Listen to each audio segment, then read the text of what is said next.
shift gears real quick to the remainder of the time we have, because I do not want to let you go without talking about what you consider a bigger concern, which is really saying something based on all the foregoing here, and that is on the East Asia, and especially with China, because you say that China is our biggest pacing threat, which is what the Pentagon has called it anyway. But you have renewed and maybe even elevated concerns over there. Can you bring us up to date on why that is? Well, I've always believed that you were going to have a serious or intense security competition in East Asia between the United States and China. The United States is the most powerful state on the planet, and China is a close second. And China is interested in dominating East Asia the way we dominate the Western Hemisphere. China is interested in taking back Taiwan. It's interested in controlling almost the entire South China Sea, as well as the East China Sea, to include a small number of islets or islands in the East China Sea that Japan now occupies. China wants them back. So China has a big appetite. And the United States, of course, is committed to containing China. The United States does not want China to take Taiwan. It rejects China's claims about the South China Sea. It rejects China's claims about the East China Sea. So you have a built-in security competition between the United States and China in East Asia, the two most powerful states on the planet. Now, we don't pay much attention to that competition these days because we're obsessed with number one, Iran, and number two, Ukraine.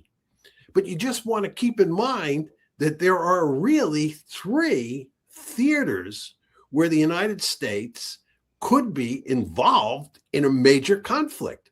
One is the Middle East, two is Europe, and three is China. But because of the ongoing wars involving Iran and Ukraine, we don't pay much attention to what's going on in East Asia.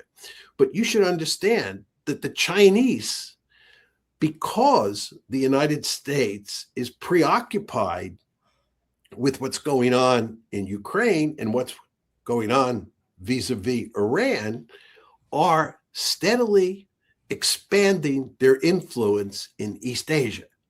And they have recently run some Coast Guard and naval operations around Taiwan that give evidence that they're thinking about moving in ways to eventually strangle Taiwan economically by maybe cutting off the flow of all goods into Taiwan. Remember, Taiwan is an island. Almost all of what comes into Taiwan comes in overseas. And if you have a strong Chinese Navy and a strong Chinese Coast Guard, maybe you can blockade Taiwan.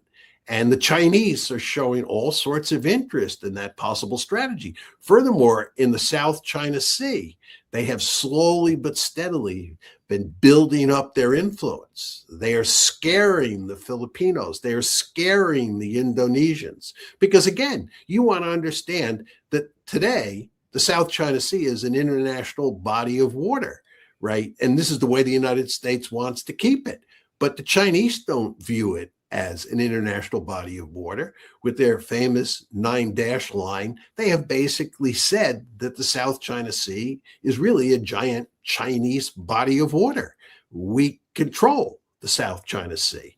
So the potential for conflict there, the potential for conflict between countries like China and the Philippines, is not to be underestimated. And of course, there's all sorts of trouble these days between China and Japan over the comments of the Japanese prime minister regarding Taiwan. So this is a very dangerous situation, and it's only going to get worse with time. I'd be willing to bet a lot of money, Danny, if the two of us are sitting here 2 years from now talking about the issues of the day, that East Asia is above both Ukraine and Iran in terms of importance. So one does not want to underestimate the dangers that exist in East Asia, just as one doesn't want to underestimate the dangers that exist in Ukraine. And by the way, we could go to the Middle East and talk about, what that looks like over time. And we could tell a story about how nuclear weapons are used there, mainly by the Israelis against the Iranians. I'm not saying that's going to happen, but that's a serious possibility that we have to take into account. So the danger that we face around the world today is truly remarkable when you consider where we were during the unipolar moment and even during the Cold War. This multipolar world that we live in is a much more dangerous world than either the bipolar world or the Cold War, and certainly much more dangerous than the unipolar world. So let me ask you a question here. This is from the news from the, I think it's the Independent, last week. It says Taiwan presses Washington for billions in weapons, more billions, as China tensions grow, et cetera. What is the reaction here? Number one, can you talk about the pros and cons of doing this? Because on the one hand, a lot of advocates here in Washington say, hey, you know what? Let's do the porcupine theory. Let's just make it's so expensive for China to actually move on Taiwan that they wouldn't do it because it would be too prohibitive, et cetera. So flood them with weapons and ammunition, et cetera. But then there's the other side that says, yeah, and the more you do that, the more you reinforce in China that they will have to take it militarily, because otherwise it'll become an American aircraft carrier, unsinkable carrier right off their shores or so. How do you see that dynamic? Well, there's a lot of truth in both arguments. There's no question about that. There's no simple solution to the Taiwan problem. The fact is that from a strategic point of view, the West, and here we're talking about the United States and Japan and Australia, have a deep-seated interest in making sure that China does not conquer Taiwan. There's just no question about that. The Taiwanese themselves have an interest in making sure that doesn't happen. But Taiwan is not an irrelevant piece of real estate. It's of huge strategic importance to the United States, and especially to Japan. You go talk to any Japanese national security policymaker behind closed doors and ask him or her how they think about Taiwan. It's of enormous strategic importance to Japan that we keep Taiwan on our side of the ledger. And the fact is, as I was indicating before, China is using its growing military strength to try to intimidate Taiwan. And the question is, what are we going to do in response? And there's some evidence that President Trump is not anxious to help Taiwan because he doesn't want to alienate Xi Jinping. And he doesn't want to alienate Xi Jinping because the last thing President Trump needs is a crisis in East Asia, given that he's up to his eyeballs in alligators in Ukraine and in Iran. So Trump, many people believe, is backing off on backing off on Taiwan. But I don't think that's feasible. I think the strategic importance of Taiwan is such that Trump will ultimately support Taiwan. By the way, Danny, you want to remember that 4 times during the Biden administration, Joe Biden said 4 times he said that the United States would come to the defense of Taiwan. He then walked it back each time because this is a politically incendiary statement to make, at least from the point of view of the Chinese. But nevertheless, Biden said it 4 separate times. And what Biden was effectively saying is that Taiwan matters enormously to us and we have to defend it. But as you know very well, from China's point of view, Taiwan is not only important from a strategic point of view, it is enormously important for nationalist reasons. Virtually every Chinese person I've met in my lifetime believes that Taiwan is sacred territory and that it has to be taken back and reintegrated into the PRC. That's the Chinese view. And we're basically saying you can't take Taiwan back and we're going to help Taiwan defend itself. This, of course, and for understandable reasons, enrages the Chinese. Trump fully understands that. But the question is, what is Trump going to do? Give them back Taiwan when this would not be to our strategic advantage? I don't think so. So I think that Trump will arm Taiwan. Then the question you have to ask yourself is, what are the consequences of that? And as we were talking about a few minutes ago, the consequences of that will be to enrage the Chinese and make the possibility of conflict somewhat greater. But you have to balance So that. let me ask you a question, John. I've only got a couple of minutes left here, and then I actually have to roll out to another TV hit.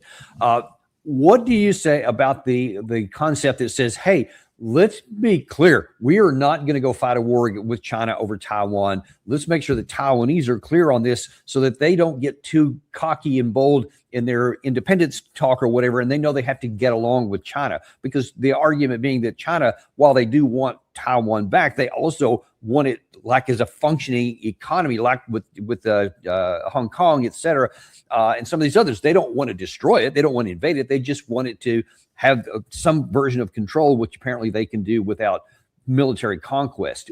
So what do you say about that, of not talking about defending them, but encouraging them to have diplomatic negotiations with China?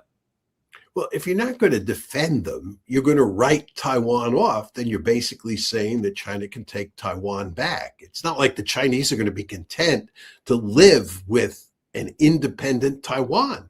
The Chinese are deeply opposed to the idea of an independent Taiwan. That notion is antithetical to them. They want Taiwan back.